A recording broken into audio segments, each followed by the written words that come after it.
Right. Good evening. I'm going to call this meeting of the Lexington Planning Commission, October 26, 2023 to order.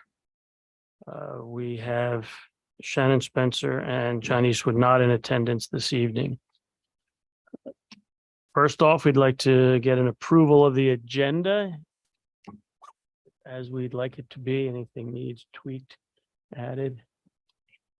If not, I move to approve the agenda as presented. Second. okay, any comments on it? No, all in favor? Aye. Okay, unanimous. Approval of the minutes from the October 12th meeting need to be approved. Has anyone found anything that might need tweaked, added, adjusted to the as ever excellent presentation of what went on? No, as usual, excellent minutes. I move to approve the minutes as presented. Second. All in favor? Aye. Aye. All opposed? All right, citizens' comments on matters not on the agenda. Settle down one at a time. Okay, we will close citizens' comments on matters not on the agenda as no one is coming forward. We will move to our loan order of new business, which is entry corridor certificate of appropriateness 2023-05, an application by Gia Delgado for certificate of appropriateness for new signage for Lewis Gale at 539 East Nelson Street, tax map number 30-7-9, owned by 539 East Nelson Street LLC. And Arnie will catch us up to date on what's going on with this. For this entrance corridor certificate of appropriateness, you were asked at the last meeting and you reviewed two entrance signs, so above the door, one freestanding sign that's along Walker Street that the panel was already replaced, and then one new sign. And that new sign was the bulk of your discussion. There were recommendations that some options be provided to you because that sign does look a little bit different than a majority or perhaps all of the other freestanding monument style signs in the entrance corridor. And that meeting was deferred to this one. And if you flip all the way over to page 21 of your packet, you will see the two options that were submitted. And then over on the next page, that sort of perspective that was also requested by you. And those two things were submitted for your consideration. So we're still open for discussion and I should say for a vote for all of the items because nothing was addressed during the last meeting. So please be aware that it's not just this one particular sign that was the focus of your discussion, but the other signs also need to be addressed. The applicant does not appear to be here this evening, but we do at least have those options for you for the freestanding sign up front along East Nelson Street. So are they proposing to go with the 18-inch? I couldn't read on the picture, this next picture. There's the two options, 18 and 24. Which one? Right, looked like it said 18, but I couldn't really tell in this picture which one was their preferred. Well, actually, I don't recall if they had a preferred. We also had a little bit of an issue because two of them from the same company were submitting things and they weren't always coinciding. So we had to go back and forth on them multiple times. So if you're saying that there was some indication that they preferred the 18-inch one, that has to be the one on the right. And I'm looking at this diagram Right. just because Right. the one on the right has a base of 18 inches. So I presume that's what their preference would be if that's what I'm hearing. Okay, yeah, I tried to zoom it and it looked 18, but I wasn't sure. Yeah, right. So I didn't know if they had a You preference. have good eyes if you can pick Uh-oh. 18 out on I that. may have been imagining it. Oh, yeah, right. So they didn't explain why they gave us the two options. Not that I recall they were. No, but I mean, they responded well to the suggestion to look at to include the brick and as a base. So that I appreciate that. I looked at this today and I have no way of saying, well, it's 18 or 24 better without being at the site. And are we approving 18 or 24? Or are we just approving that? Are those little dinky white things, the measurements. They are, but that We can't- Leslie can see them with her I could eyes. zoom it on my screen, but yeah, You could? good. What did it say? It's blurry. I think it had said 18 for the base, 18. but I could be wrong. Okay. But because it is a 2-foot difference, between the two proposals. Roughly. Great. And I imagine the taller version would still be okay in terms of the regulations for height. and all Right, that, because if right? I remember correctly, they're up to 15 feet in Yeah. height, so we're Oh, okay, well we're way within below the that, okay. size and we're well within the display area as well, so they Right. both meet zoning criteria. Okay, so all right. Well, I think it's whatever. Are there any, oh, I'm sorry. Sorry, Pat. No, what are you gonna? No, I was just gonna say I can't appreciate the difference between the 18 and the 24 unless you're looking at the sign itself or thinking of how it would look and be readable from the road, et cetera. So I think we can give them the option of saying either one Right. with the brick base. Right, I was just gonna say that we're have veered right into the discussion of it, which we're still in the, we're still in the staff report. So unless there's any other questions for Arnie about details, if there's an applicant statement, we can get that. And is with, By chance with Lewis Gale or with budget signs? Is an opportunity to make an applicant statement if you would like. if you are one of the applicants, if you'd like to make a statement, this would be the time to do it. But we just started, Arnie gave the report. We've looked at the pictures of the two proposed signs, and if there's anything you'd like to add, no one, and then if you could first just tell us your name and address for the record, and then Lee Higginbotham, I'm the CEO of Lewis Gale Hospital Allegheny, part of the Allegheny, Lewis Gale system. I actually live here in Lexington, so. Thanks. Yeah, I can try to answer any questions. I don't have any prepared statements. Okay. I was just kind of here for the, yeah. Just to say, I think the question we all had was, we see two possibilities here. Was one a preference for you all? Was there a preference in because the one is about almost 2 feet high, taller than the other? Is there a preference? No. Okay, I don't think so. so that answers that question. Okay, do we have any other questions while we have him at the podium? No? Okay, well, good. Okay, well, thank you then. If we have anything else, we'll call you back up. All right, Thanks, thank Mr. you. Higginbotham. No problem. Okay. So we'll have public comment if there is any public comment. Again, no. So we'll close the public comment. Now we'll discuss. And John, you already made you said that's all right. Just No. you said I you got don't see excited. anything to differentiate, right? Does anyone else, anything that you see the difference, whether we just say go with either one you want when it comes to it, or do we want to pick one? Are we answering them then? They can have either one, whichever they prefer. That's what I'm wondering. Does anyone have a strong It's fine opinion on with that? me. I don't have a strong opinion. I sort of like the smaller one a little bit better, the 18-inch base, only because you have those trees next to it. I think it'll be more visible if it's a little lower, but Mhm. I think the redesign looks very nice. It looks nice putting the brick base. Okay. So do we feel satisfied with the new design? That's kind of what we're asking for. Is there any strong preference among any of us to say, go with the smaller or just Go with, go with? I'm sorry. I would go with the smaller, but if for functional reasons, it's better to have the larger one. Okay. That's fine too. Okay. So then are we at a point where someone would like to make a motion? And I think we'd have to include something about that in the motion, or?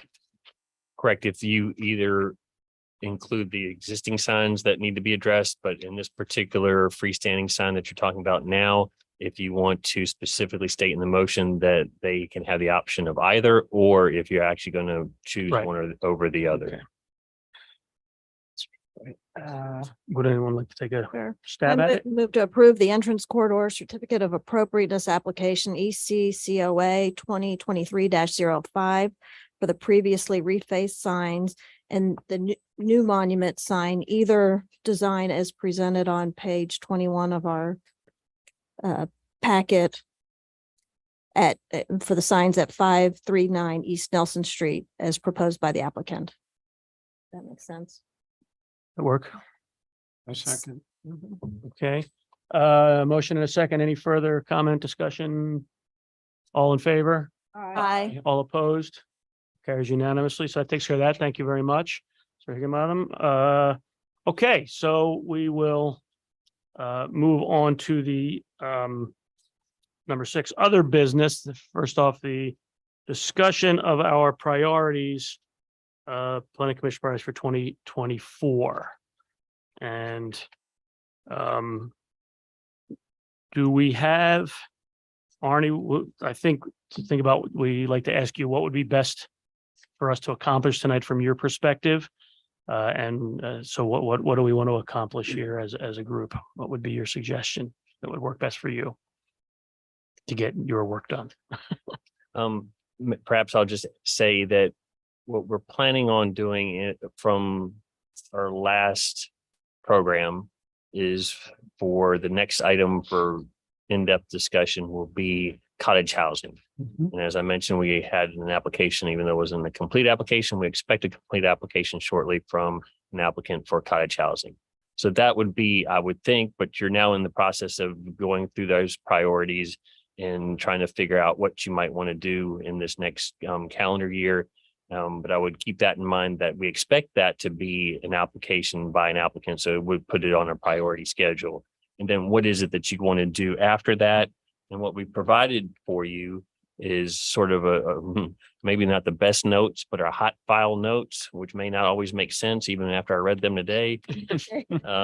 So we have hot file notes for you. Again, those are just notes that we put to the side as we're going through the year, or now it's been more than a year since we've done this last. Just things that may need to be addressed. And those are categorized just lightly as housekeeping. So things that may not need a whole lot of discussion. Maybe it's just a fairly quick thing. And then just for consideration, just because I have it here and it may have been an issue or a question mark at some point doesn't necessarily mean it needs to go into the next round for zoning text amendments. So those are for consideration. And then at the very end, there are 2 that we're working on currently that we're just going to go ahead and do just because they have been mentioned to us by council in particular, and also noticed by you. I'm thinking about the South Main Street comp plan, that area for the opportunity zone encroaches over into the residential area of Maple Lane. And I'm not sure that was the intent. So we've been directed to go ahead and make a change to that map. And also boundary line adjustments. There was a request back in February that we addressed that. So boundary line adjustments are not required by state law to go all the way to council. So maybe we visit that and see whether or not that can be an administrative item. So we're going to do those 2 things. And those have largely been done. They just haven't been given to our city attorney yet. And then the other thing that was provided to you was my version of what we've accomplished so far with our entire matrix out of the comp plan. So all of the strategies that are in the comprehensive plan and in the implementation matrix, just for your review. And I have to, again, caution you that those are the things that I did not pass that around to all the senior staff and department heads to say we've done this. So this is just my recollection. And there's things that have certainly happened in public by other organizations that I'm not aware of that can be checked off or at least noted on there. So that's for your background for this discussion. So if there isn't any other direction provided, we're just going to continue on with cottage housing, those other 2 quick amendments that I just mentioned, and then see what it is that you would like to do for the next annual update. And I'll leave it at that. Okay. I have a couple Yeah. thoughts and So, questions. okay. So I read these today too, and some of them I said, yes, why, or, just trying to understand them. But so are any of the housekeeping ones or for consideration priority for you? Based on what you think we have coming up in the calendar, or they're all equal? Now, the priority is really the last 2 that I mentioned that we Okay. talked about, that one opportunity area map and also boundary line adjustments and vacations. Okay. These other things aren't priority, they don't need to be addressed immediately. So whenever we decide to do the next general update, zoning text amendment, we can certainly put it in that batch. And are some of the housekeeping items things that we could do that don't require a public hearing or?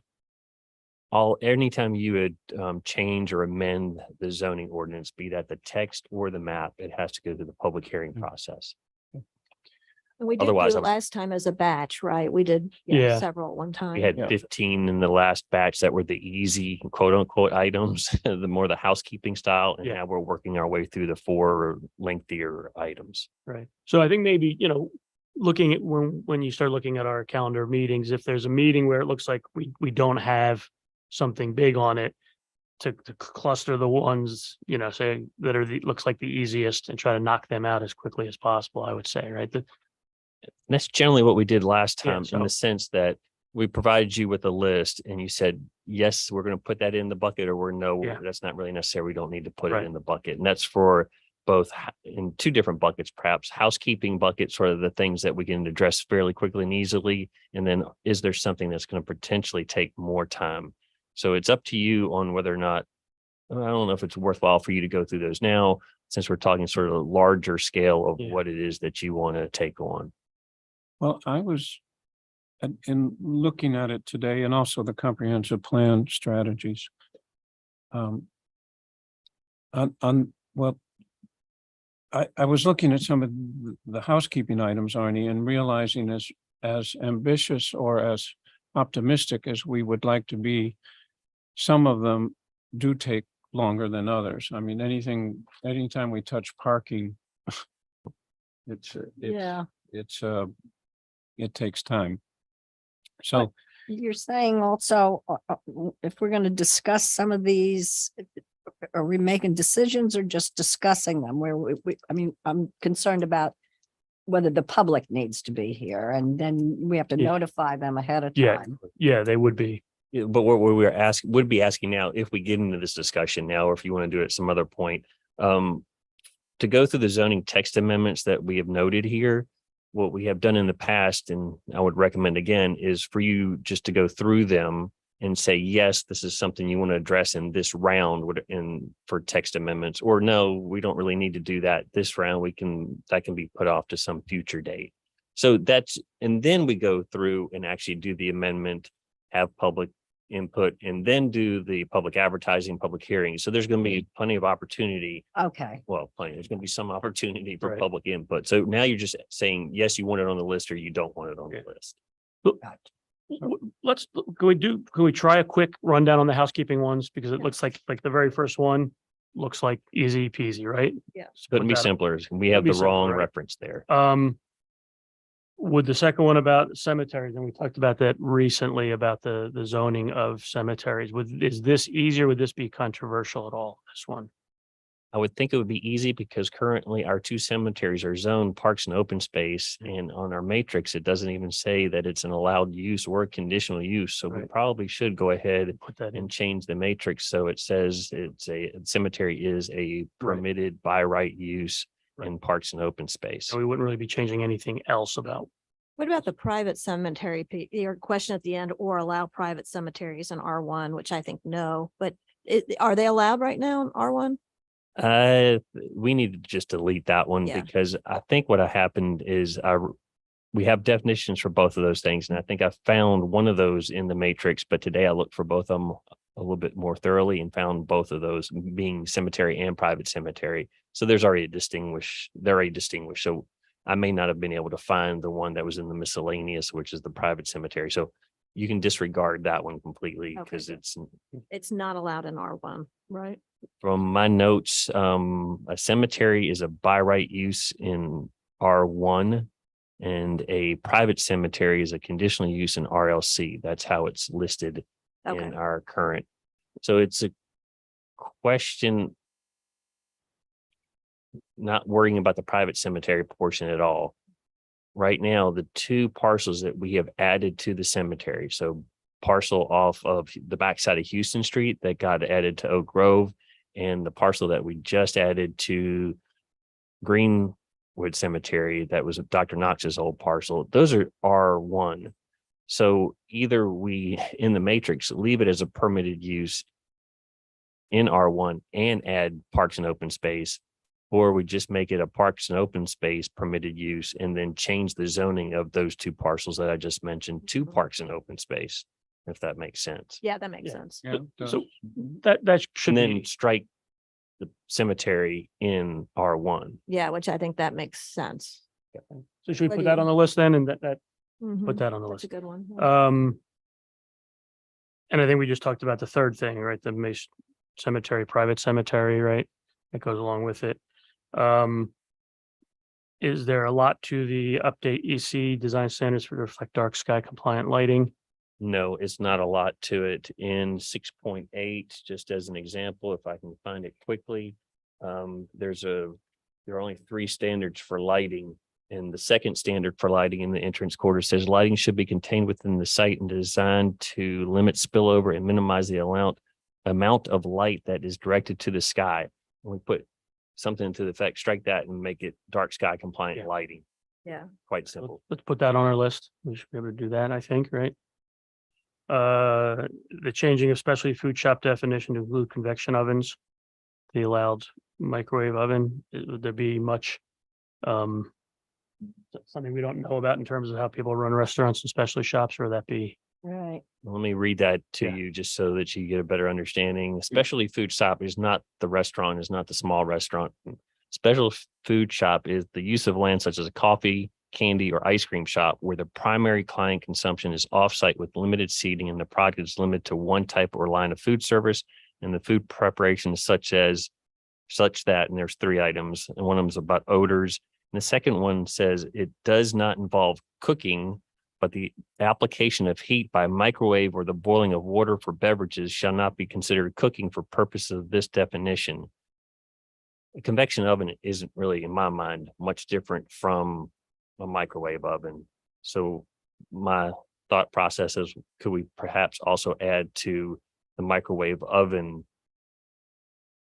exemption a convection oven? It's not the frying, it's not the grilling, it's not the odors, it's not all that. It's just a convection oven. You think we can knock that out quickly? Seems like it. Yeah. Did anybody ask that, or you just noticed that it probably needs to be expanded? The cupcake shop is going to have a convection Oh. oven. Yeah, right. So technically that does that. I mean, somebody else could ask for the same thing. I mean, it's Mm. cooking, Uh-huh. it's cooking. But is it to the level, I guess that's sort of the area of, is it to the level of frying and grilling and the odors and the smoke? And that's really typically the issue. You could, I think if you're baking in an oven, you're gonna get odors. I mean, I don't. You can- know. you would can, think you you'd can still have- roast a turkey in a convection oven. Yeah. Why would you not allow, like, I assume this would apply to Lex Mercantile too, but I don't know. But why, I don't see why we wouldn't allow it. It's in the commercial district what districts do we Oh, allow? Good point. Specialty food shops. Specialty food shop is a by right use in RLC and C1 and C2. So it's RLC is the one that gets It's more of a increased Mhm. scrutiny. for consideration. Okay, Yeah, Yeah. I think we can still consider that enough without having, I think so. okay, so put that on our list. So we're not deciding anything now about, it, we're just deciding to Additional. to use to of- just put it Discuss on it. her, to discuss it, yeah, put it on our, yeah. Will it do much to change gasoline station definition to include electric vehicle charging station? I'm sure we could find a definition somewhere that Yeah. includes, it's just, that's the new thing. New thing, yeah. And we can't just say you can't have electric vehicle charging because we only allow gasoline. That'd be a little bit silly. Everybody okay with that one? Yeah, putting that on our, Uh-huh. Now prohibit outdoor storage again for home occupations. So what is that? Well, I tried to look up storage this afternoon and I couldn't find it. So I don't know what the definition is now. So what's at stake with this one? Sorry. Home occupation, and it's sort of already in there, but we had it more, I don't have the old version of the ordinance, but in home occupations. So those things that are allowed in residential zoning districts that are not more than 25% of the floor area, and they have certain standards. And we have one standard that says use shall be conducted as an accessory use and shall not change the character of the dwelling unit nor have any exterior evidence of its use. But we also, in the previous version of the code, had something that says that thou shalt not, I'm paraphrasing, mind you. Thou shalt not have outdoor storage of stuff. Oh.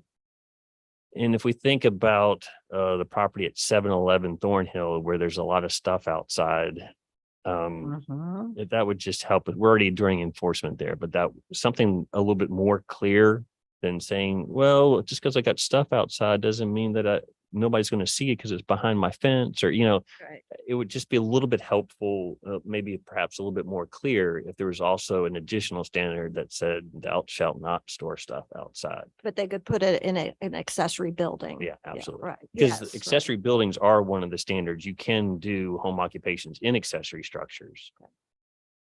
Yes, I think that's a good Okay, one. so we could probably take care of that one, right? So you're saying then we might consider changing that to read inside an accessory building. They must be stored inside something. Maybe not just changing it, maybe having what I just read to you and adding an extra item to it to further clarify. Yeah, because it already says that you can't have it outside. And you can have it inside. I think it's just clarifying that you can do. Yeah. it And we should- had it before. I mean, Yeah. this idea of thou shalt not have outdoor storage of stuff. So for a how home does that, occupation. why is that still going on then of this place on Thornhill? How did he get around Sometimes that? you have to wait for a complaint because we're complaint driven. And we've been working on this for over a year on that particular one. I've already gone to court once and we're about to go. I think I complained to you a while back, Yeah. asked you about it. Neighbors are Yeah. complaining. So this, in that type of situation, I think it would be a little bit helpful, more helpful to have additional language. Do you think, put that I on our mean, list? Just Yeah. a question, so home occupation, where is that in the code? It's in the use and design standards for commercial uses. What are those numbers? So that's 11.3.12. So all home occupations shall be subject to the following general standards. No sign shall be permitted. The area devoted to home occupations shall not exceed 25% of the gross floor area of the dwelling unit, and then 3 or 4 more. We have a lot of home occupations. I'll say that. We get pink sheets, zoning approval forms. Oh. Home occupation are those things that you can do in a residential district that are business related, but they have such a low impact based on the standards that they fit in reasonably well in a residential area. And typically that will be office uses if you're a CPA or any other type of office use.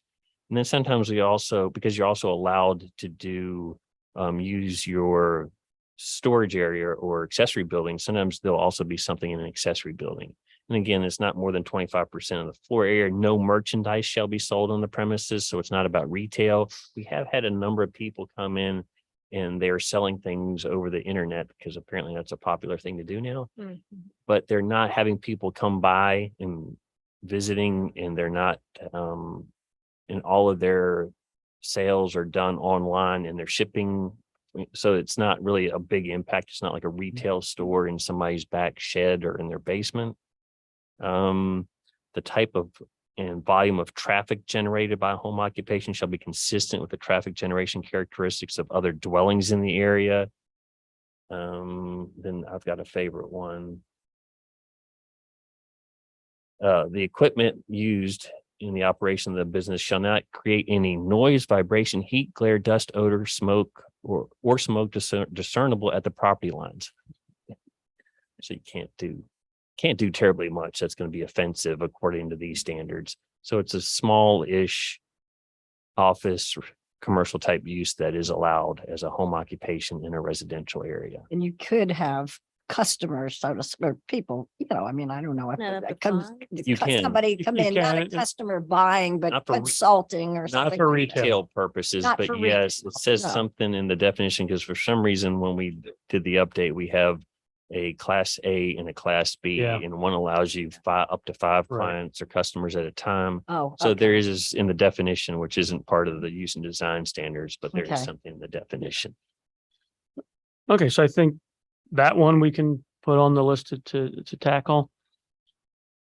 And that last one, the amend C1, C2 sign tables, that is purely editing of, not changing any Correct. regulations, but just This redoing. isn't going to be helpful from where you're sitting.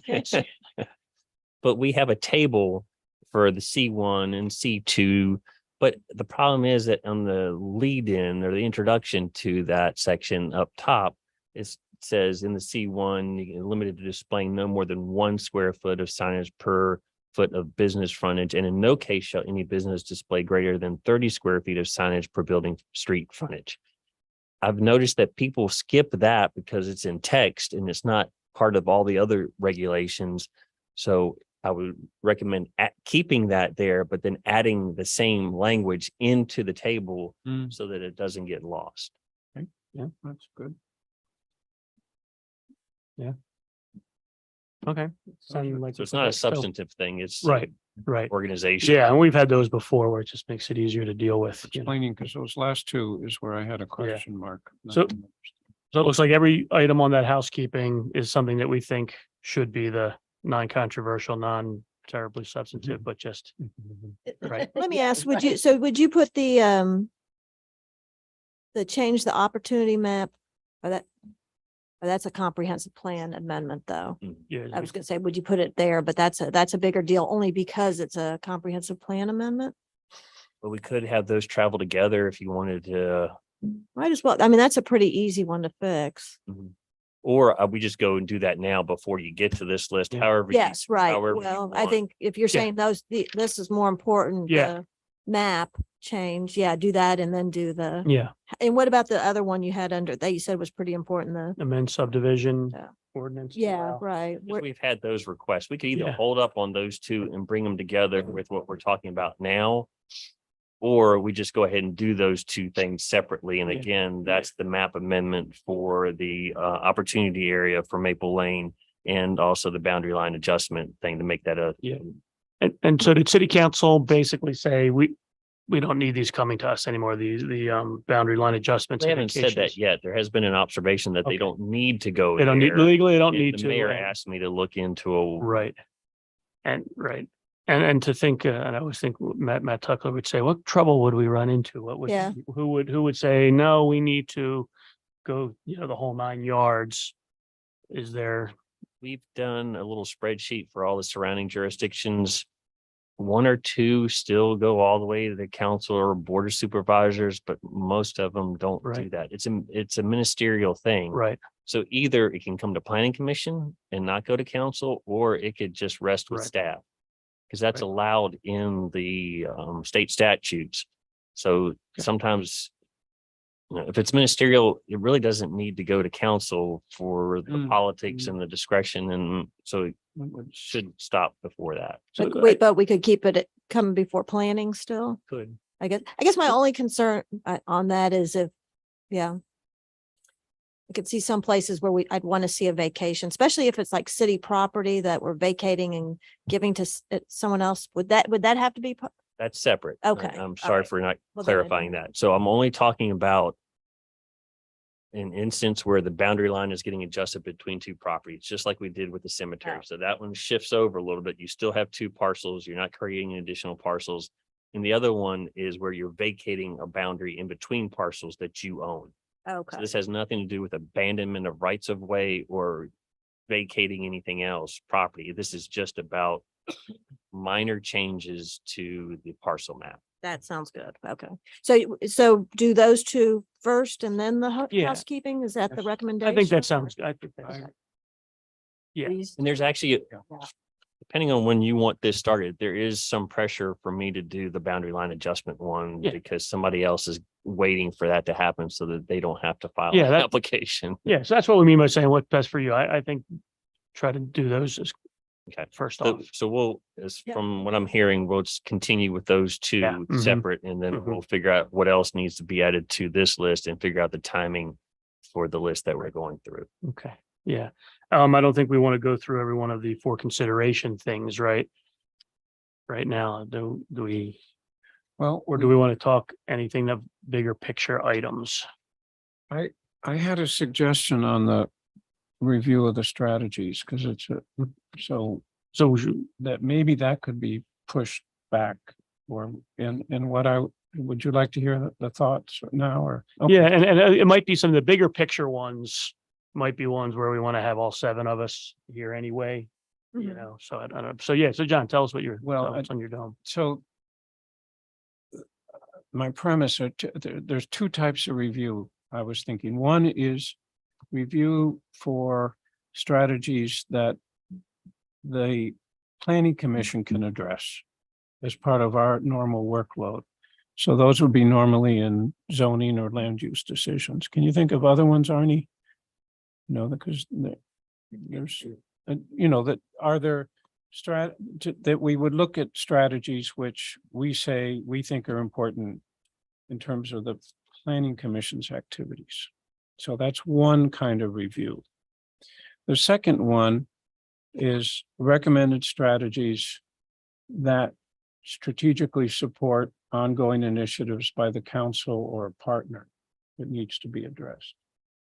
So those are, I was thinking of two different buckets in terms of going through. Because not all, obviously, there's so many strategies in there, and not all of them are under, most of them are not under the purview of the planning commission. So that was one thought. And then the second one is on the process.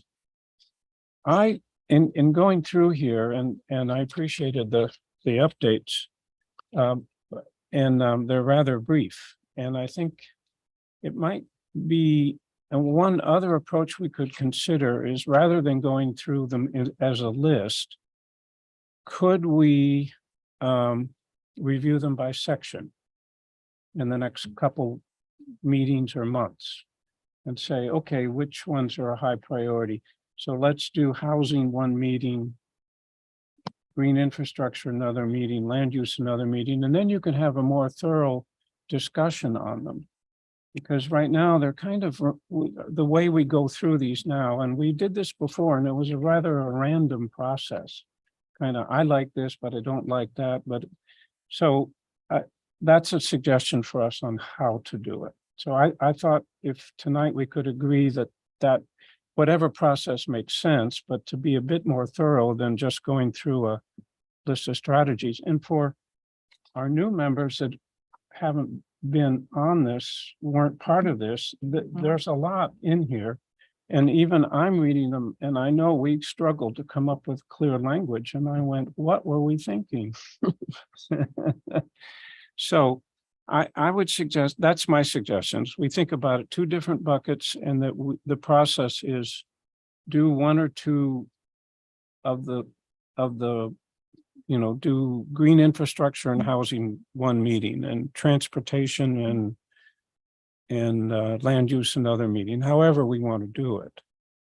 And then get some feedback from you, Arnie, again, on some priorities. The status list here is kind of some of them need to be updated, but it's more of a statement. Okay, pipelining in Providence Hill, but we really don't understand the status of the impact of that. So, it's telegraphed here. And would it be helpful for us? And here's, I was thinking in the long run, would it be helpful really for council? So it's a question to you, Leslie, and maybe to take up with council, for us to go through that exercise and then come up with a short document that says, okay, we're the fourth year into the plan, and here's where we are, and here's where we think here's what we've done. So there's a short summary of how we've done it, and then provide that to council as feedback and say, does this make sense to you, where we want to go in the next year or two? And lastly, as Arnie astutely pointed out, when you go through these, you realize some of these are being done by partners. Mhm. And we don't really have any information on that. If we broke it up, it might give us a chance to get some information from people on that. So that, I'll just leave it there and see what your thoughts are. No, you make a good point. I guess I would look at it more from what we want to do with it, because like the status that Arnie wrote makes perfect sense to me. I mean, and I think for council members, it does, because we've talked about all these projects. And so I can just look at the short abbreviated. And so I don't need planning commission to spend a lot of time writing out what was done. I think it's good if we review each one and maybe take it by section, makes it more manageable. But, and then if we see for us any priorities come out, especially if there's something we want to bring up for the capital improvement plan. Yeah. But I don't think we need spend a whole lot of time putting together a report to give to council. And I know that makes people nervous when I say that. Yeah, right, yeah. So it doesn't have to be a full Yeah. report, but I think. Yeah. Okay, well, And like you said, I did fill in a couple other blanks for things that like Main Street, Lexington Tourism are doing that did fill in. And so it is good to get more eyes, like other council members, whatever committees they're on, they could fill in some of those spots as well. and that would, I mean, we are 1 year away from quote unquote an update. And I think finding a way to visit this now would Yeah. help inform how we went about that update. Yes, and so what you're talking about makes much more sense for the 5-year update rather than on our annual. So this Yes, is a right. mini version. Yeah, right. Okay. Okay. Arnie, do you have something? Just to You keep would- in mind, staff is limited. Yeah. So even when we've already talked about Mhm.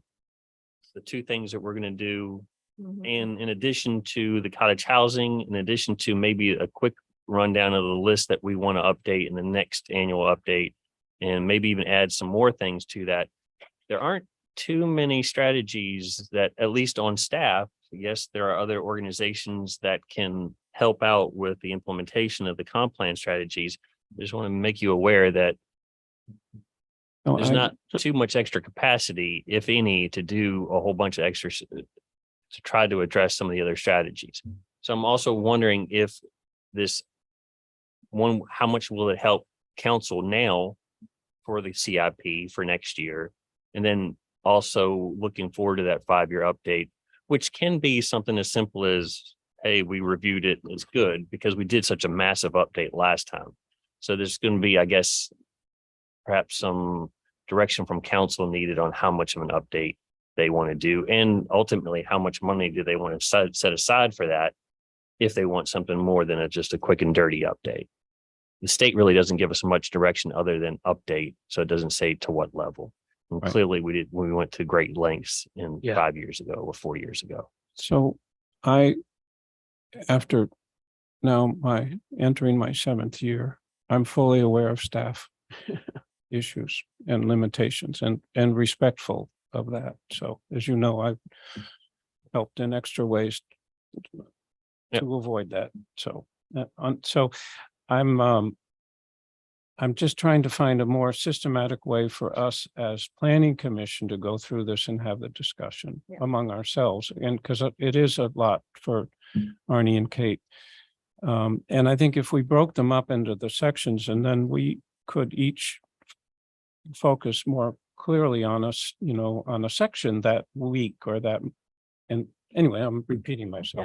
And truthfully, I mean, we're actually, when I read through, I thought we're making pretty good progress on all fronts. And like Arnie said, I mean, I'm kind of couching it on the CIP. The truth is, the city, we have our CIP plan out for, Yeah. 5+ years where we don't have any extra funds to spend. But like Jeff Martone had told us a while back, if you have particular sidewalks you're looking at, sometimes giving input like that helps them to prioritize, because they're just trying to hit everything.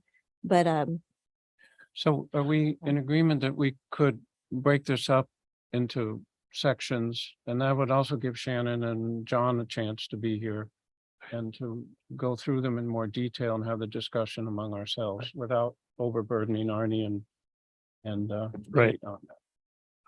For me, it's not so much, if I could just clarify, it's not so much overburdening us. It's just sort of what's the expectation of once we Right. go through that. Just think we still would have some value to go through the rest of the items that are in the not the housekeeping, but the Right, for negotiation. consideration. So maybe that's on a Right. future agenda to go through those. And then as we're going through the strategies that you're mentioning, maybe 2 chapters at a time, 2 sections at a time. So ultimately, other than making everybody aware of what they are and getting clarification for the newer folks and updating the status and maybe focusing on a strategy or 2, what else would be the product, I guess?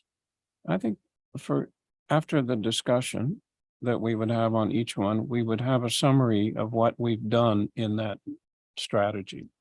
Just a short thing and council can read the abbreviated list because they've been closely involved in making the decisions.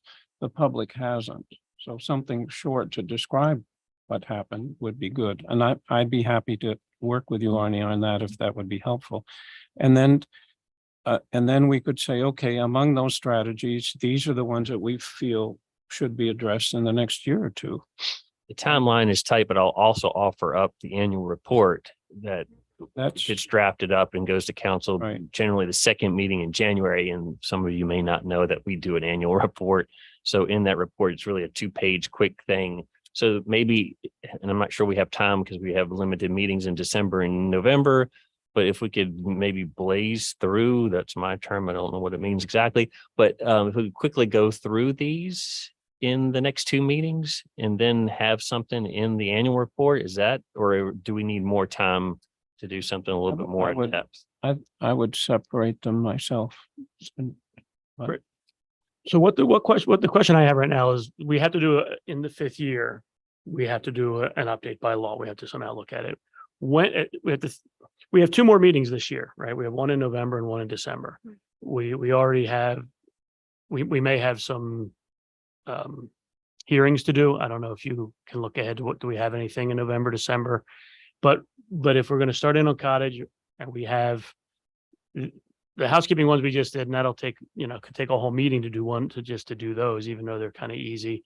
And then to look through these other ones, when are we thinking about doing that update and what do we want to do? And that kind of sounds like what you're proposing is kind of like the 5th year taking stock. And if we can get to that in early next year, right, to that, because we don't want to spend a whole year. I don't think we need to spend a whole year on it, right? No. But if we get to what you're saying, early in the new year, right, that's kind of the process for what do we have to do to the comp plan in terms of any updating. And that will, We're actually doing a year early, right? 2025 is one which, does it have to be done by, When? what's the Well, timing? it could, yeah. So we adopted November 5th of 2020. yeah. And I don't remember the state statute. I think it says you have to review it every 5 years. Yeah. Right. So we're a little early. That's why I think we're all saying the same thing, Yeah. Pat. And if this could be a lighter version of a review. Right. And I think if we break it up, then we can have a more in-depth Right. discussion on each of those, Right. especially land use, which is more in our purview. Right. Because and I have some specific ones, see, but I didn't want to get into Right. that now. So what I was going to suggest is if we agree in generally on a process, then we can wait on going through this and go through the rest of Arnie's list tonight. Right. I think so. I think, but what you're saying, John, is the question is how long are we thinking about for these discussions? How in depth, how long are we thinking about for each meeting, given that we might be getting into something slightly big with the cottage housing and these, so like that's the question I'm trying to figure out, like calendar wise. But that sounds like the way to go. I think we all agree that looking at a section at a time will allow. Imagine we're going to hear something at some point from Green Infrastructure, or the name that we came up with, and that remains to be seen how much Yeah, I haven't heard anything. from Right, them. so in other words, is that gonna be something that will take time from us when they present, and will there be ideas and thoughts coming out of that? That will kind of put something on the agenda? If we go with this method, which one of the sections would you go with first? Yeah. Well, land use. Land use. And, yeah. and I do kind of priority wise, see it as a filler in between all the other things that Pat listed. Yeah, I would Yeah, agree, and but that's why if we do them chapter. by yeah, so if we do chapter- land use, and as you said, when you said the first thing is things that are, more mainly in our purview or more in our purview, then that makes sense. Look at the land use things. Then, Yeah, I mean, we don't do arts and culture. so Our so two to people find, so have in other words, About it, but we don't. we would, experts left. we would want to put on the agenda when we find a meeting where we can put that on the agenda and say, the homework is to Yeah. read through the land use chapter, look at the strategies, and we're going to talk about what we've done and what we would like to do and that sort of thing, and put that as part of, Yeah, does and. that sound if we right? Had a little more time, I mean, because, Arnie did this, they got this list to us, much appreciated, but I was out of town until Tuesday, and you know me, it takes me a while, and I have to sit down and think about it, and maybe even write something to everybody as for discussion. So I'm learning to write less. So, okay, Arnie, what do you? What would y'all like for the next agenda? Because we believe we're gonna get an entrance corridor application. And we have a PUD amendment. Hmm. That should be fairly easy. Oh, yeah. That we mentioned last time, Weatherburn Lot 21 wants to Mhm. exist again. So we can make that happen. That's not going to take too terribly much. And so we could either, and again, it's up to you because there's no time pressure. We can talk about the remaining items which are under your for consideration for text amendments tonight. We can put that on the next agenda. We can put it on the first meeting in January. It's not necessarily a priority. We don't have to get to those. So I'm just looking for a little direction on what you would like to see on the next agenda and maybe the one following, other than the things that we have to advertise as they come in. No. Do you, Leslie, you have a meeting? I have a meeting, but if you want to start it for consideration. So that's why, fine. yeah, so why don't we start looking at those right now? Right? And what do we want on that's the question, right? What do we want on our next agenda? And I think the priority is still start with st- the other code amendments. Can we get those? Is there keeping, time to and get then- that?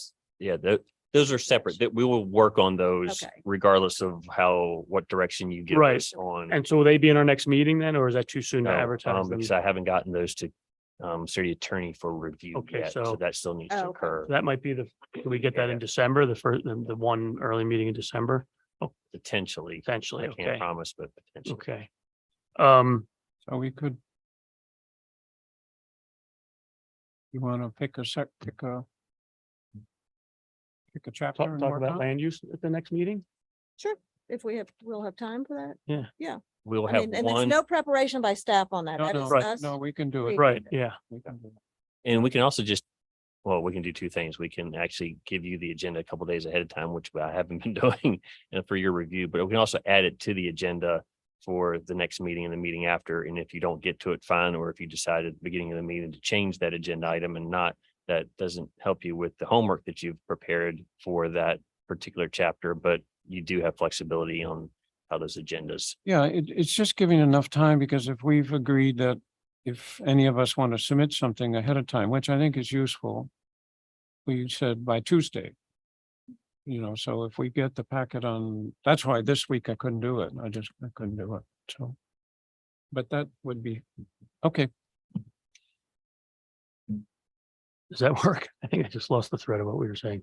So that would, So does that mean on the November meeting, since you're only going to have one, we are going to put land use on for Yeah. a discussion? right, If we have time. If we yeah, have if time. that, right, Because we don't know if we're going to have one public hearing for sure. We may have two, and then, okay. I think this way of fitting them in by chapter, if we have time, is a good way to do it. Okay.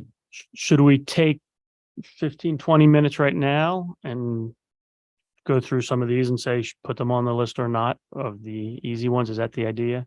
staff is willing. Okay, yeah, all right, well. So this is actually a big one. The first one, review entrance corridor standards, and that came up with what our hearing tonight. Is that a big, that would be, I don't think so, because what I'm thinking, your entrance corridors are broken down into landscaping and lighting and architecture. I'm thinking more, other than the lighting thing that we've already talked about, which is fairly simple, is really just this monument style thing.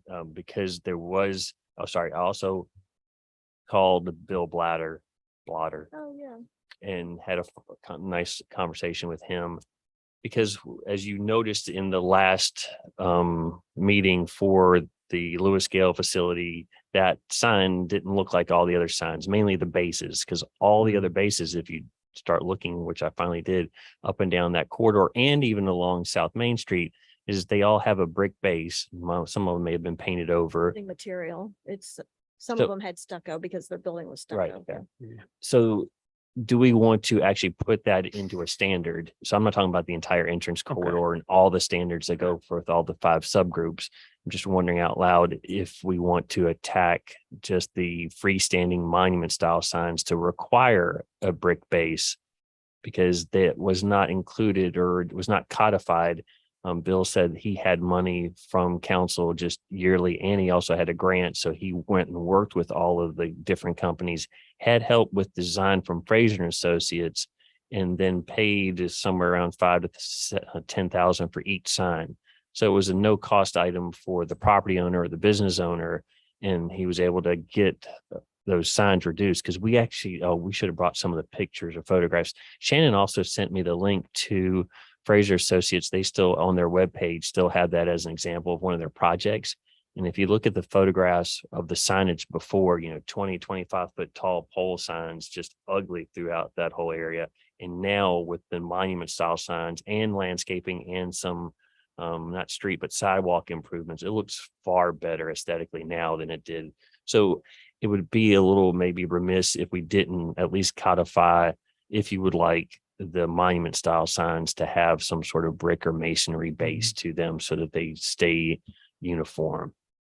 And would- Yes, I think that would be good. So it's not a surprise to the applicant. Right. And there won't be that many new monument style That's true. signs. So, but yeah. okay. And we So- can, in the meantime, also go out, photograph and measure every single one of them so that you have an idea of sort of what size ranges that you might want to consider. And would that apply to South Main Street? It can. Okay, that's a Right, question. so let's put that on the docket. Okay. The curb stoning prohibition, does that make sense to folks? Is there anything you should, like, is this something going on? There's one, heard of and this. we've also, for the newer folks, sometimes we struggle. We have one issue. Do we want to make a code change just because we observed one issue? But I know of someone.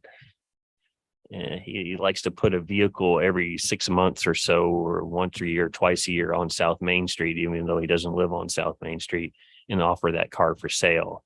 So is that a problem? Is that not a problem? And if it is, we can maybe address it with this curb stoning rules and regulations. Because right now, even if you put it for sale, it can stay there for 5 days, because 5 days is the amount of time you can park on a public street. And presuming Reggie or Officer Turner doesn't go by and mark it, you can probably stay there for even longer than that. So is it an issue? Is it not? It's just I've observed one instance or one person in particular who does it every 6 or 8 or once a year. So I'm not sure it's a huge issue, but is it something you want to address? Any neighbor complaints? I would put that lower on the list myself, only because what we think is easy is never easy. Right. Does that make Yeah. sense as far as what sort of the Yeah, intent What it is? is. And curb stoning is just an odd Right. term. I never That- heard that term till here. But I like that we do kind of have a 5-day limit put in place and, If that's sufficient, then that's, and I'm like John, if we do keep it, I'm okay with keeping it put at the end though. It's yeah, not yeah, a let's priority. bump so that down. question mark? Yeah, for now? question mark. That's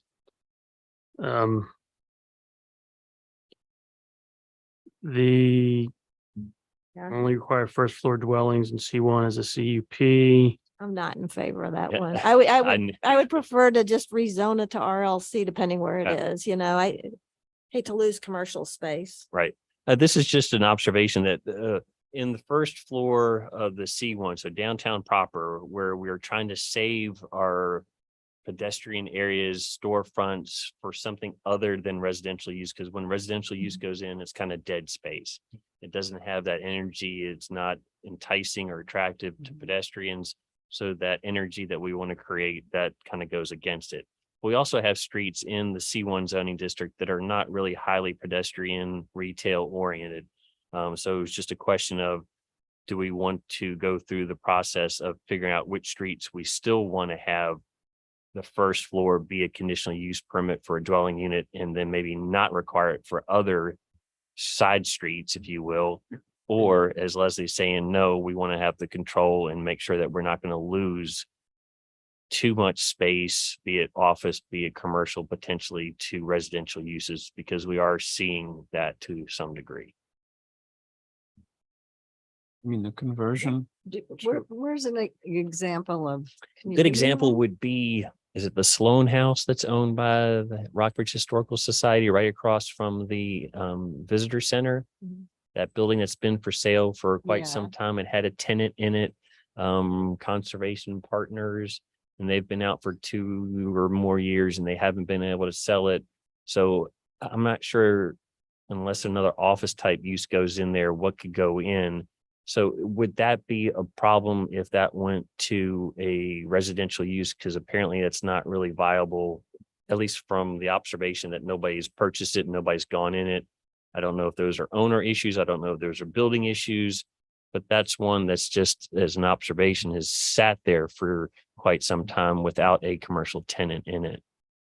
And it's on a side street. It's not on, there aren't any Victorian storefront buildings directly beside it. So it's not really the main retail drag. But then you'd have to go through the exercise of picking streets and picking blocks. And so it's not going to be terribly easy necessarily. Or do you just rely on what you have now, which says that anything in the C1 zoning district that has a residential use on the first floor has to get a conditional use permit?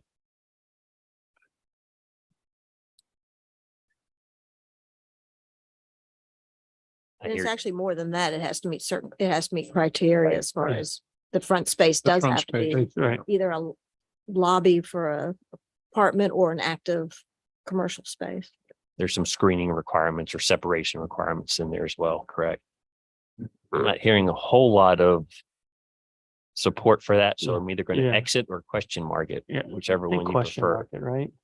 Again, they don't have to be considered. I think last time we just said, yeah, we'll consider that and we'll consider that and consider that. And that's why we're still working on the amendments from 2 years From ago. 2 years ago, So right. I- Yeah, so let's yeah, bump I- that down. For me right now, I think having that experience, Arnie, it's a little bit like Leslie was saying, well, on the previous one, there's a 5-day max parking, so at least we have some way to manage it. And then in this case, you're explaining that we still have a way to deal with it, the CUP request. So Okay. I'm going to exit then, Yeah. just so we can move on. How about the Airbnb, amend B and B requirements for living on the property? I like that. I think it would clarify those situations we've come across that we all agree makes sense, but may not fit the letter of the law. Just as an example, Abigail Inn, right across from the Mayflower, they had, or they were thinking about potentially buying another adjacent parcel. So would that be such a horrible thing? Because right now the owner or the operator is required to be living on site so that they're actually in control of the property for the things that happen in the middle of the night and parties and all that. So we don't want the operator or owner to be somewhere, 6 blocks away or in another town. So there's a requirement for the person to be on the property. But if they're in an adjacent property, is that close enough to have control over the property? And then the other one for Stonegate, they actually live in the carriage house that's behind Stonegate, but that happens to be on a separate piece of property. It is? It's a separate parcel. Now, and Llewellyn Lodge is similar from my understanding. I think they actually live in the house beside the lodge. And then the only issue that may come up is the secret garden on Jackson. There is a family member, not an owner, but there's a family member that lives next door. So, so that's not the owner in, technically, that's not a B and B, that's a short-term rental. So there's some other issues there. So is for your consideration Right. on whether or not we would like to, for Right. bed and breakfast in Right. particular, and I've jumped the gun a little bit because that's not a bed and breakfast, but it's Right. sort of operating like one. So for a consideration of allowing the operator of a B and B to potentially live next door and not necessarily on the property. What if they own that other adjacent parcel? What if they vacated the line and made it one property? Well, then that would be one way to fix the situation without having to do an amendment. In Right. other words, they could easily, in the Stonegate, even though we didn't make them, mind you, they could Vacate the vacate and line. then it's on one parcel. But even that's not clear in our Right. regulation, so Right, yeah. right. That's what I'm saying. Yeah. That's a workaround. So what do you folks think? Is this something worthy of? And Mary Stewart, you have experience in this. I think it's a very valid and worthwhile. Okay. All right, And we can make rules like it can't be adjacent for at least 50 feet of property shared, or, 50 feet of a property line. So we can sort of work out the details of it, but just overall, would you like to consider? Right. I think it makes sense. Yeah, let's put on the, Don't have a problem with that. signage for electrical vehicle charging station. That's an easy one. So, We had, this isn't the one that we allow, but this is the one in the county for Tesla. And you'll see there are quite a number of signs that are needed for these things. And we really don't have quite that allowance. So on here, I'll pass this around, 10-minute general parking, Tesla vehicle charging only. So maybe we consider allowing a little bit more signage of that style and type. It's typically not seen all that much from the street. So it's just, do we want to think about a little bit more signage for electric vehicle charging stations? Because they do operate differently than regular gas pumps. I have a question, and that is, for example, WNL has the charging stations now on the top of parking deck. I think it's worth considering because do they put a sign down on the first floor? Or That's the one that we're not going to have control over. So the next time an electric vehicle charging station, commercial type, comes into play, that, and I'm not sure when that would be because of the demand. But if we ever have one, then we have a little bit more explicit allowance for specific signage for each individual port. okay, and you were referring right now to a commercial. Are you saying that the signage Right.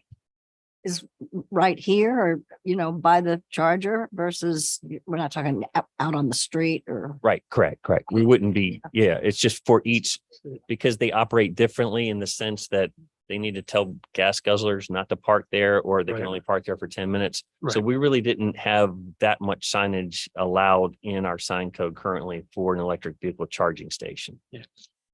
Yeah, I'm Yes. not talking about the freestanding sign Right, up front or, Yeah. I think that that's straightforward, right? I think we can put that on there. Yeah. Okay. All right. The changing requirement for townhouses to face on public street. Allowing them on, that seems getting pretty big, right? Is that kind of a bigger question or? there's perhaps a two-part to this. Yeah. One is our townhouse standards are fairly old, so do we look at them, all of them, which is going to be a bigger issue? Or do we just change the one requirement? Because currently in 11.1.5.c, it says any townhouse shall front on or be accessed by a public street. And the reason I'm bringing this up, one of the 3 iterations that was proposed for Spotswood by the Design Collaborative had townhouses, but they didn't have public streets in there. And does a townhouse, so if you can think of the Spotswood property, like a row of townhouses on Spotswood, and then you drive in a private drive and there's some more townhouses, would that be the worst thing in the world? Or do we have to have a townhouse on a public street? So it could be as simple as just changing that part of it and not getting into all the townhouse standards. I think that's a good one. Good. That's a good one. Yeah, okay. I think that's easy. That's a good one. Yeah. And then maybe when we talk about the land use section, we can maybe see whether it's worth getting in. That's when we can decide whether we want to get into a bigger thing on that with the overall standards. Does that sound like a good place to put that discussion? Okay. Okay. Parking, Yeah, this. just said that understand really this one loudly. took a while. so the parking, do we want to delve into that one, or do we need to? I think we should consider it. It's gonna take some explaining. Yeah, so like, This one wasn't done very well as far as the It's just- explanation. and so, yeah, what do we think? Currently in 12.3, maybe it'd be best if I just read that for you. So we have off-street parking standards, except for C1, except for downtown proper. We have parking facilities, so this wouldn't apply to C1. But we have sort of intent section for off-street parking and loading, a location generally, and then a section that says location in relation to use. The parking spaces required shall be located on the same lot as the principal use. That makes sense. Provided, however, and this is the exception, that upon the recommendation of the planning commission and made part of a conditional use permit by council, a portion of required off-street parking for uses in districts other than residential may be located in a remote parking lot, which is within 500 feet measured along property lines. So there's an allowance to have parking up to 500 feet away, but it doesn't say that that parking lot, that remote parking lot, it doesn't say that that has to be in a commercial zoning district. Was it not? I thought. But there's two issues here that I see. One could be clarified fairly quickly because we don't have a remote parking lot definition, but we have a parking facility. And parking facility is in the use matrix. And in the parking facility,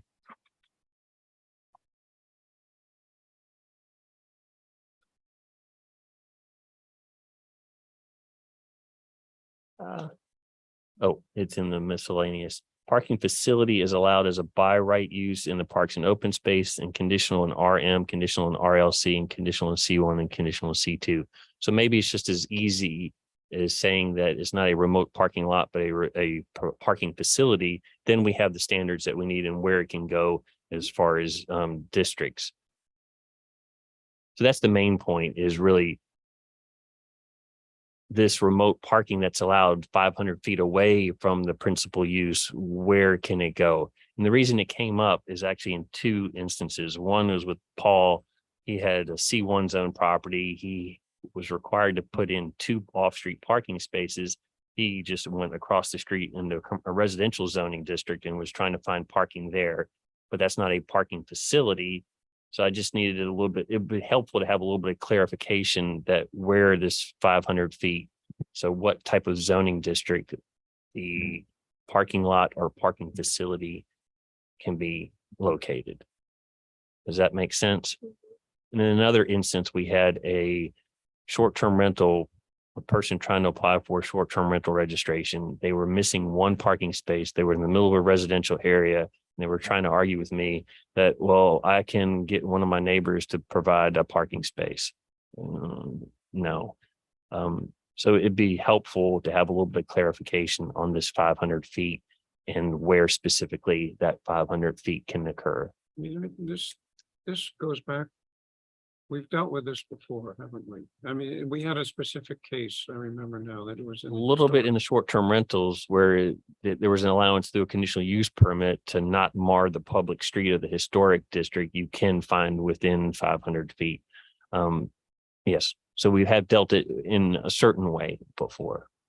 So are we fixing that? No, this is This different. is different. Okay. Yeah, that was specific to short-term rentals in a historic district okay. where you're going to mar a public street Mhm. or historic street, I should say, because we didn't want to Mhm. It was, demolish a historic wall and fence. Maybe I like how you're saying the easy clarification that we don't allow parking facilities in residential. On the short-term rental, is part of the issue on this example, the fact that we require a space for the homeowner and then 1 per each bedroom? Well, that was the calculation. So they needed to provide, I can't remember, it was 4 or 5 total, and they had 4, but they needed to provide 1 more. And they were saying, well, it says in here that I can go within 500 feet. And even though I don't have a commercial zoning district within 500 feet, I've got somebody, a neighbor 2 houses over that is willing to rent me something for one parking space, and that should meet. And I'm like, well, no, it doesn't really. Okay. It would just help to perhaps clean that up a little Yeah. bit, so we don't have to have that argument. Not Right. that we can avoid every argument. Do we separately need to look at our short-term rental parking as far as if you are running out the whole house, you don't have to save a space for the homeowner? People, because you're doing the type B. Yeah, right. Yeah, we can, yeah. Would that help in is any case? It sounds like it might help in this case. Would Yeah, that help if- in any other cases? Because it does make sense. May have helped in one or two other ones. I had to think hard about where they were, but But the other So- problem is if they're really that, you don't, yes, you don't want to turn it into a hotel and make it inconvenient, but Mhm. it might be easier to handle these as two separate issues. One is looking at short-term rental parking and the other correcting the suggestion you made. so at least would we want to do the first part, which is change this wording in here that I read to you from a remote parking lot to a remote parking facility. That way we can pick up the definition of a parking facility and where it's allowed conditionally or by right already in the use matrix. Yes, that Yeah. sounds good. And maybe leave it Yeah. at that and Yeah. not address the short-term rental, or you want to address the short-term rental aspect of that too? You tell us if you think we should address that at some point. How about we leave that off for now and just do the Good. first half of that? Sounds good. And then. Okay, then I'm gonna blow your minds a little bit in the next one. Yeah, I just saw that. Mhm. So we'll do the first half of that one where we just talked about and leave off the short-term rental for now, if that's okay. Mhm. And then the next one. We talked about it a little bit in ADUs. People have parking spaces directly in front of them. Should those count? Should those not count? Because we have a matrix, a spreadsheet that says if you're this use, you have to provide so many off-street parking. And that sometimes it's hard to do in an urban area. Do we want to be so flexible to in some way say, well, if you already have a space or two directly in front of your property on your side of the street, then those can count for whatever requirements you may have for your use for off-street parking. Not yet. I don't think we're there. That was such for the hot issue on short-term rentals is parking. And I know this pertains to more than short-term rentals, but we do get a lot of people in here who think that if that the curb in front of their house, that is their parking space and get upset. I think we And need- And think about the number of streets where there's only parking on one Yeah. side. Yeah, yes, That happens a lot. yeah. we need to get more people on bikes and then we and get rid of some cars and then we can move towards And to that. share something else with you, which is even a little bit hard for me to believe the degree that it's taken off. Cities, small, medium, and large in this country have given up parking requirements, off-street parking requirements, wholesale stricken them. Richmond, can't remember if they actually approved it or if it's in consideration, is a recent example. And what that does is allows buildings to be utilized that haven't been able to be utilized before simply because of the parking requirement. There are examples of old buildings that have had general stores or restaurants. And because of the parking requirements, if they go vacant for a number of years, you can't put a restaurant or a general store back because of the parking requirement, not because of anything else, just the parking requirements. So localities are finding it advantageous to be able to reutilize parcels simply by either significantly reducing the parking requirement or wholesale getting rid of it. And that's a surprise to me because we rely a lot of times in our public hearings on the parking requirement. Mhm. But for our rules, right, and C1, we Yeah. don't require any parking. Yeah. And that's where it makes sense, where we would have those issues. I mean, me personally, I live in a neighborhood, we've got plenty of on-street parking. But so it may be, for those of you who don't have it, more important to hear from you, but what the comment we get in meetings is, streets like Houston Street, they don't want any more people parking on the street. Well, I think Yeah, Houston's a good example, but there's many streets, downtown. And you need some vacant areas so that you have a place to pull over to let the person come in from the opposite direction. If the whole street is lined with parked cars, where are you going to pull over? It's dangerous. Yeah, some of our streets are narrow. Yeah. So I don't know what's you can. I'm not build hearing those a lot of streets and walk support. them. No, So so maybe- yeah, so we're hearing no support for that one. Yeah. Okay, but I will offer this. If he wanted to look up a website, parkingreform.org, just to sort of give it a flavor of, and it surprised me how many localities are either wholesale getting rid of their off-street parking requirements or at least reducing them significantly. Not a plug, just Yeah. Oh, that's good, Arnie. I appreciated the video you sent. One question, do we have marked on-street parking? I didn't know we did. Molly and we have it in the See. sense that curbs are sometimes painted yellow. But that doesn't mean you can park. The yellow means you're not supposed to Right, park that- there. Absent that, the part that's not marked yellow, you can park in front of. Right. So it's not like anybody has going back to Leslie's point, which yes. Diamond Hill has a True. permit process. That's different. Yeah, right, yes. That's And that might get different. expanded. but marked on-street parking doesn't mean they have the lines on the street and you Right, park it in says between Pat here. Bradley. Is that Maybe I- marked on-street parking? Maybe I shouldn't have said marked on street because it isn't marked as in this is a parking space, but Right. there's availability. I see, okay, along right, the yeah, curb right. That's not yellow. Yeah, see that I forgot about the permit thing till that question came up. That'll be what happens. If we got rid of parking, then every street is gonna want permits. Yeah. I would think. Yeah, true. Okay, we'll leave that one and go. It's a half-story definition.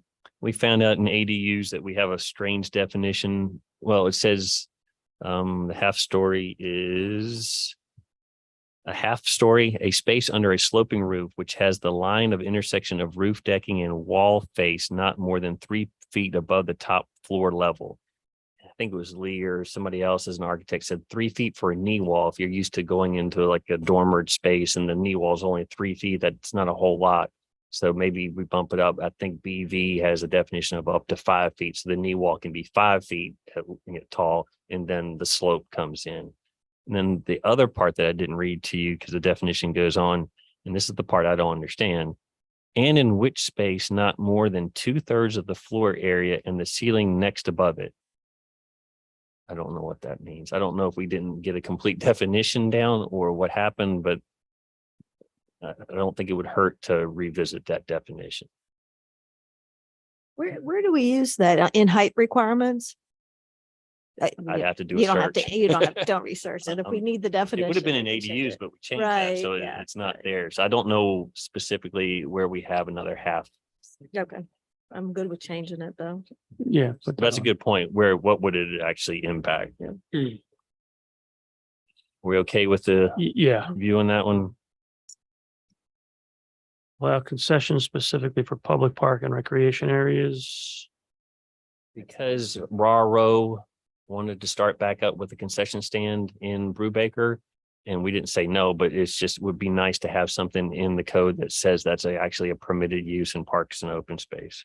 And do we allow, if you know this offhand, do we allow food trucks to go to parks and open space? I think we do. No, We because don't? that's only in commercial spaces, if I remember correct. I can find it really quick, but maybe that's were. another. They just I was in Well- charge of one of those at Brewmaker and we had food trucks. I'll say it this way.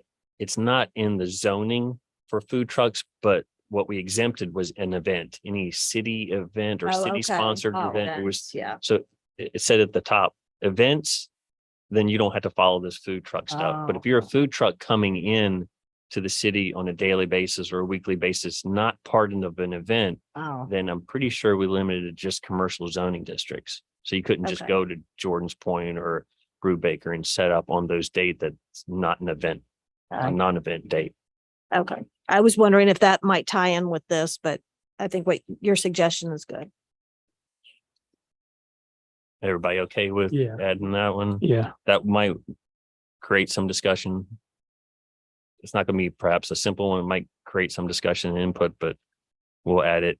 Home occupation, we started with that a little bit earlier. Home occupation shall not exceed 25% of the dwelling area, but it also says it's also allowed in accessory structures, but it doesn't specify that you can only use 25% of your dwelling area and 25% of the accessory structures. I'm not 100% sure that we need that, but if somebody had a house of 2,000 square feet and 25% of that, and then they had a 2,000 square foot garage, would we want the home occupation to be in all of that? Right. And we don't set a size limit on accessory structures. It's just the setbacks, and they're pretty limited setback. I mean, they're generous. Yeah. Right. So that's not a big one. I can't even remember why I brought that one forward, other than maybe noticing that there's not a limit on the accessory structure Yeah. size wise, but I don't think I've had an actual example. So it may not be a front burner. Right. Yeah, I'm not hearing it as a urgent. Anybody? Yeah, one thing, we already have it, it's grandfathered or legally non-conforming, I think, but so if somebody used their accessory structure as like a car repair shop, do we allow that? If I remember Or home correctly, car occupation. repair, automobile repair is only a conditional use in C2, maybe. But that's not considered a home occupation? You're using less than 25. There's other Yeah. parts of that Well, definition that'll. We've had folks that wanted to do car detailing, as an example. Oh, okay. If they had a garage, which they didn't, it would have been fine. It would have been inside the garage, Yeah. and you can use an accessory structure, so that's fine.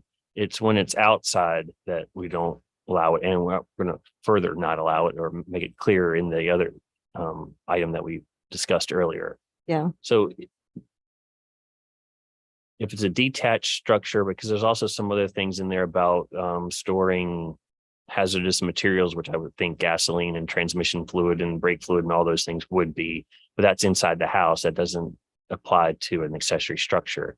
So I think you can do, as long as you abided by the 5 or 6 use and design standards, probably do a small car operation as long as it's completely inside a detached garage. But I'm not aware of anybody doing one, if that's the I'm next not for question. commercial, but so are we, I guess the only reason to make it 25% of the accessory structure, do we have concerns that people may start building big accessory structures to run businesses out of them? No, not from experience. We had one that was added that I just recalled off of Ross Road. In a studio, an art studio was placed into that, but that's not going to create a big issue as far as impact. So maybe it's not an issue. It's just an observation that we didn't limit the accessory building, likely limited the main residence. Let's leave that. Oh, a alone, no? I think that's a no. Noticed Chickens. by happenstance that chickens didn't make it into the matrix. And most uses, particularly if you have use and design standards, it'd probably be good to have them listed in the use and design, the use matrix, which is in the front part of, so just a simple Yeah, just- addition. Give them their due, sure. Absolutely, given the time we put to chickens. Now, this next one about educational facilities or daycares, just a little observation from our last go around and some of our previous go arounds with educational facilities, particularly along North Lewis Street. Is there anything that we want to address? So that would be a weightier, lengthier topic potentially. I would say no. Yeah. I like having a strict definition of what a educational facility is, because we don't want to lose residential space to something that's not truly a school. I wasn't necessarily meaning to expand it or anything, but just to maybe clarify if there's any clarifications Oh, okay. needed as well. So Yeah. it could be either one. But that would be a longer, Yeah, that's not a short one potentially. yeah, let's hold off on that one. Okay. Hit.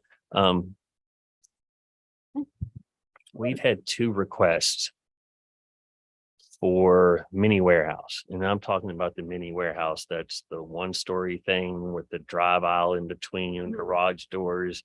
In my mind, those aren't the prettiest things and they're not the most,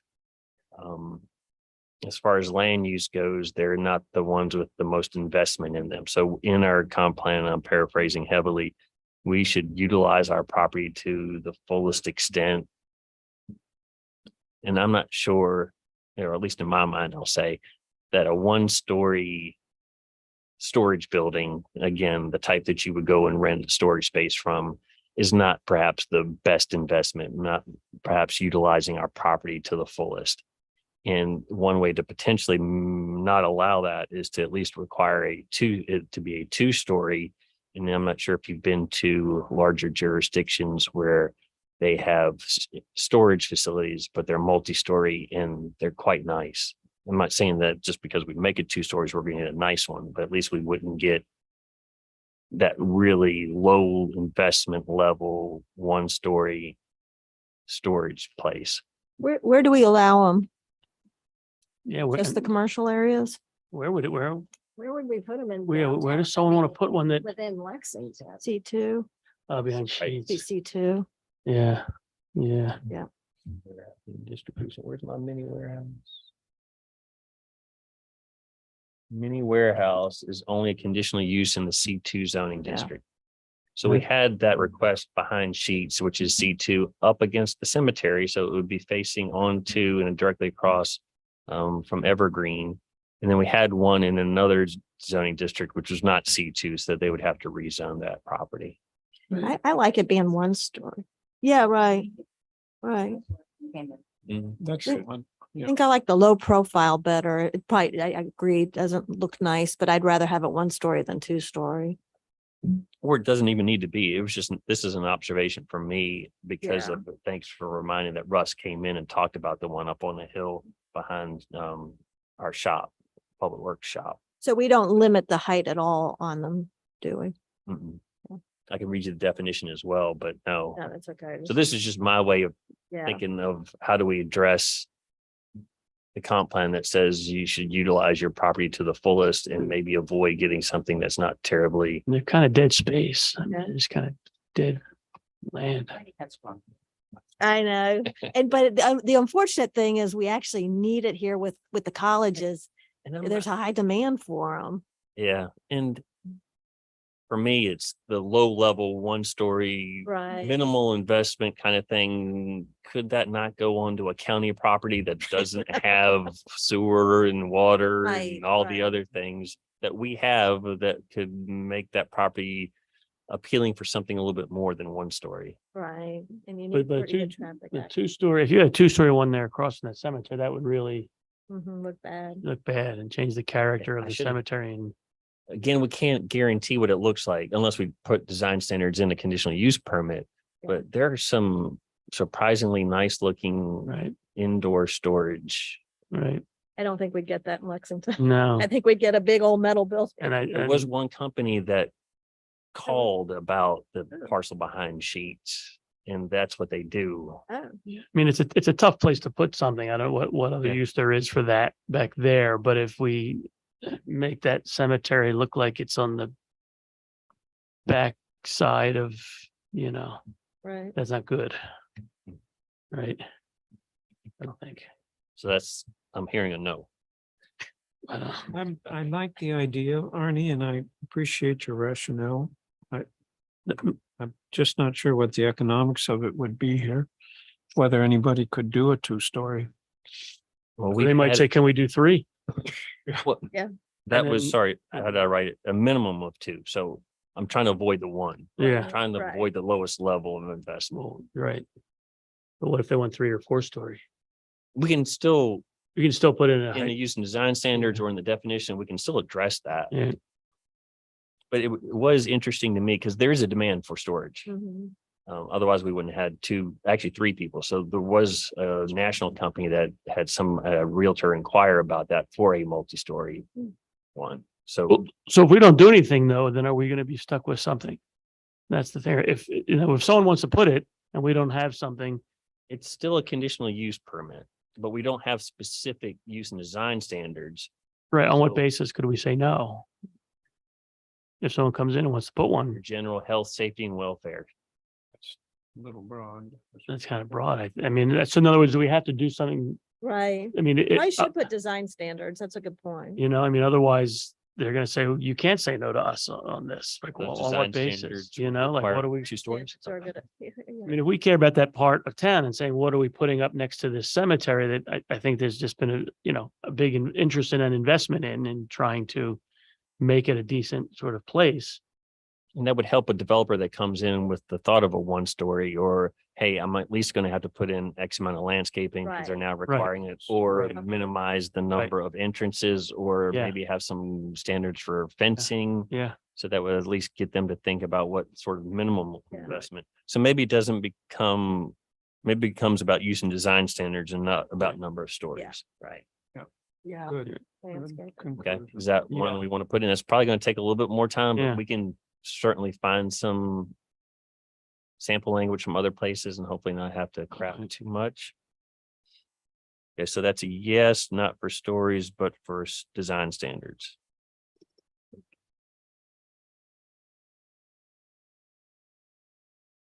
I've got to go back. Sorry, jumped into the next one if that's okay. Short-term rentals and 1 booking. I don't think it says specifically that only 1 booking can occur, but I think you can sort of interpret that from the language. I think it would be helpful for us if we wanted to delve back into short-term rentals, which is always somewhat of a fun subject, to specify that only 1 booking can occur. At a time. Do we really care?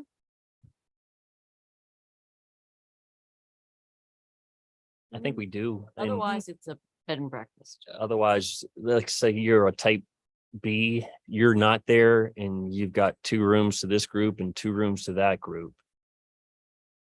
2 separate bookings. Yeah.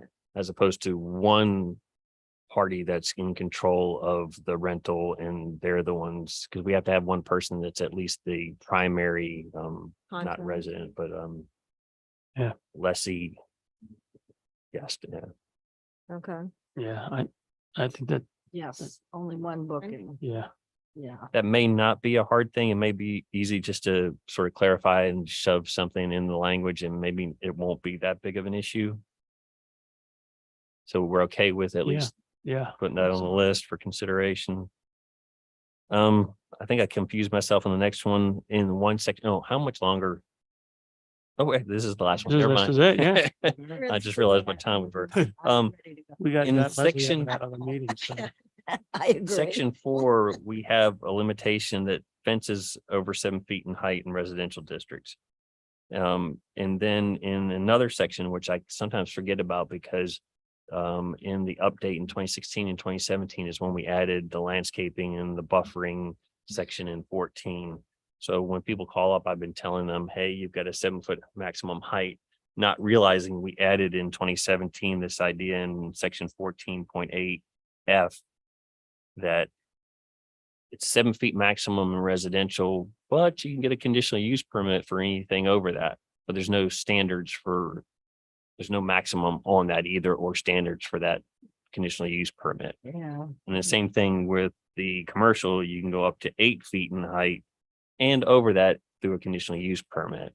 So is there an inconsistency and do we potentially need to address it potentially again with standards for a conditional use permit and maybe a maximum height in a conditional use permit that you can't go over? Because right now it's just conditional use permit for anything above 7 or 8.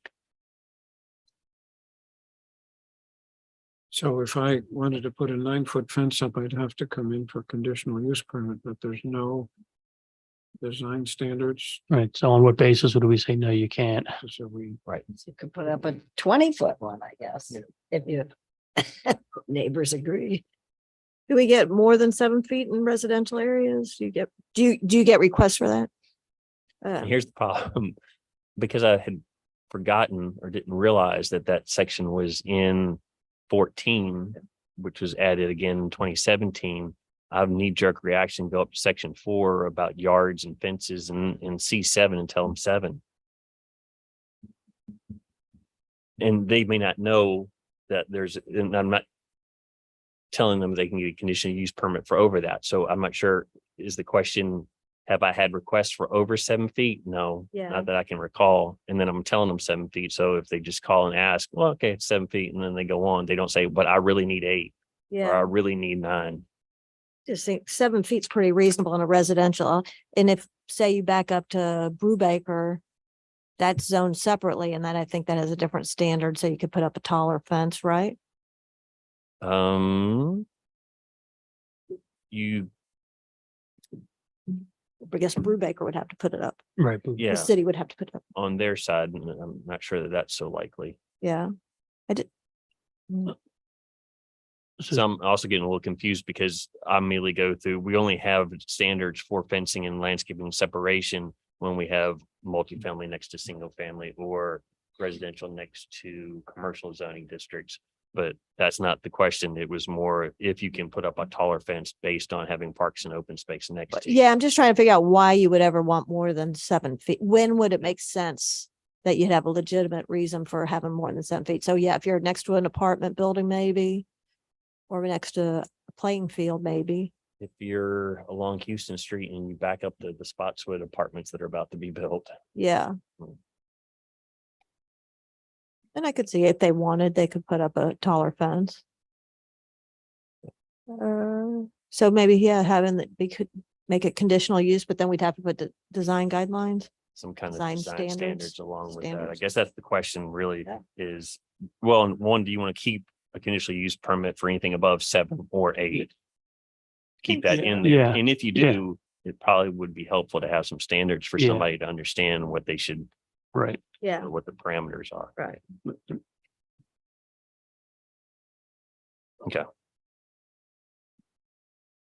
We'll add that and that brings us to the end of the list. Wow. Okay. Congratulations. All right.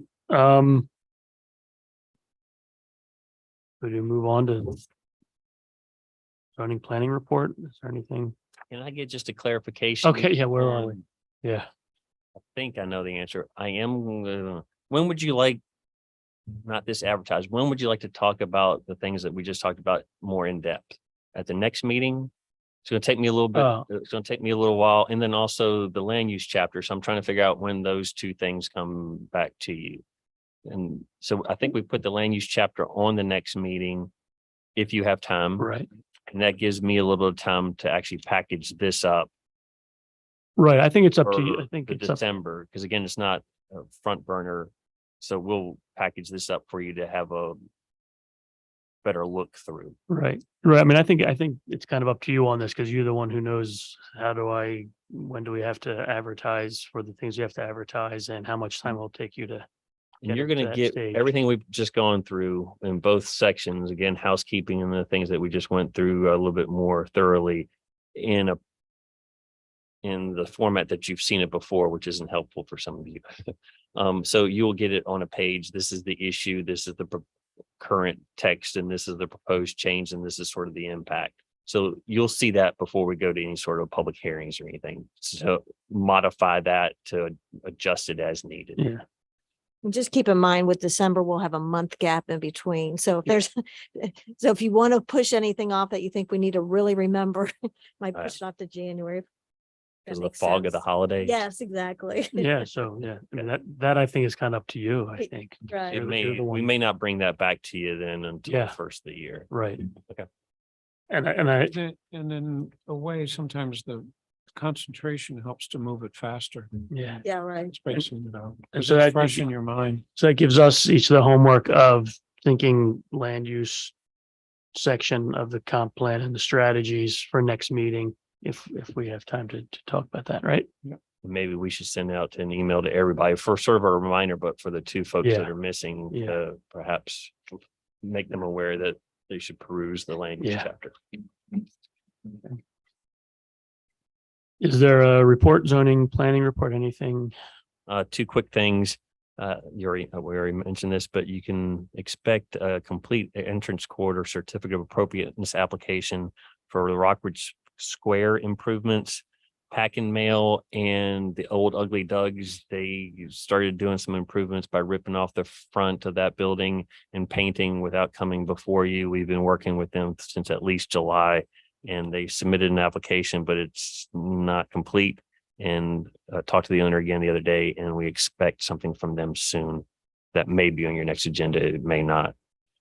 Just to be aware that that was sort of an outstanding issue that they hadn't come before you for the entrance corridor approval before doing that work. And they're going to ask for a couple of extra things as well. And then the other thing to make you aware of, the city applied for a CDBG Community Development Block Grant, planning grant, to do a windshield survey for all of our housing conditions. So somebody would go by that's qualified and stand on the sidewalk or drive by and therefore a windshield survey and look at all the households in the city and grade them according to some standards. And that would be helpful for us when we also get the housing study next spring, summer-ish. So we have additional data on all of our houses to then figure out what we wanted to do if programs are needed or additional grant. So that was awarded yesterday afternoon. I'm hoping council knows about that already. Okay, First I sorry. Yeah. But we heard What about is that the survey? late yesterday afternoon. Housing condition survey. I didn't catch what you were saying. Sorry, it's a planning grant. Yeah. For a housing condition survey where we would hire folks or a firm to come in over a very short period of time, maybe only a weekend or a few days, and they would grade the condition of all the housing units that we have, except for the ones that are mixed within the commercial districts. So they would be looking for duplexes, single family, and grading them from the outside, the condition of the structure. So therefore, we would know where do we have concentrations, if the city wanted to put some money towards fixing them up, or if we wanted to go for grants for rehab, which there are grants available. They're sort of limited and have specific focus on each of those. But this would be additional data. And the grant really doesn't cost us anything because if I remember correctly, there was no match for it. So this is additional housing data. And it helps. That's some strategies in the comp plan. you Isn't know, it that is- also, because Gladys and I went to the public hearing that you had, that Threshold sponsored or held. Yeah. Where that was, Good, great. So I think is C something we kind of just talked about the ongoing remaining items, zoning text amendments. We just kind of we did that, right? That was what we've been doing tonight, right? Okay. Do we need to say anything else about 2 and 3 on there? Are we? Right now, okay. All right.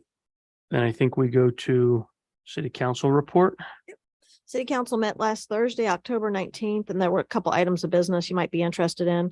We had the public hearing on the property boundary line adjustments for Evergreen Cemetery. And that was approved unanimously.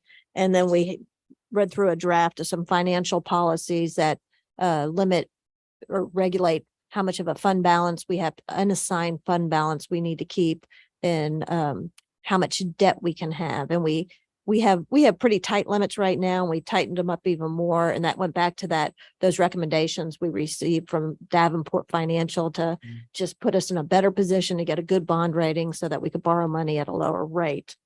And then we Main Street Lexington in a subcommittee for the courthouse square revitalization. We are having a public forum next Thursday, November 2nd, from 2 to 4 p.m. At the courthouse square. The 2 o'clock meeting will be held in the community room of the old courthouse building. So that's the W&L business office. If you go in the back way, the community room is right back there. So they'll present what's going on. And then the next hour or so, people will be outside, walk through the space and be able to give their input on what they would like to see and how they would like to use that space. So if you can make it from 2 to 4 next Thursday, that'd be something good. We'd like to hear everybody's input. And who owns that space This- we're talking about? The city owns it. that. The city owns it, and actually W&L has already said they would help finance improvements to it. And it's been interesting I mean, all the property owners around it are interested, and a lot of different groups in the city are interested in seeing it fixed up. The other piece to that is the Veterans Memorial is actually owned by the county. That just went to them when the building was sold. Mhm. And so we're in discussion about whether they want to transfer that to the city. Mm. It really doesn't affect the project whether they do or not, but in some ways it makes it easier just to have one Right. ownership. Great. Awesome. Thank you. All righty. Number 8 is in the hands of a commissioner. I move to adjourn. Anyone agree? Second. All in favor? Aye. Aye, thank you. Kate, Arnie.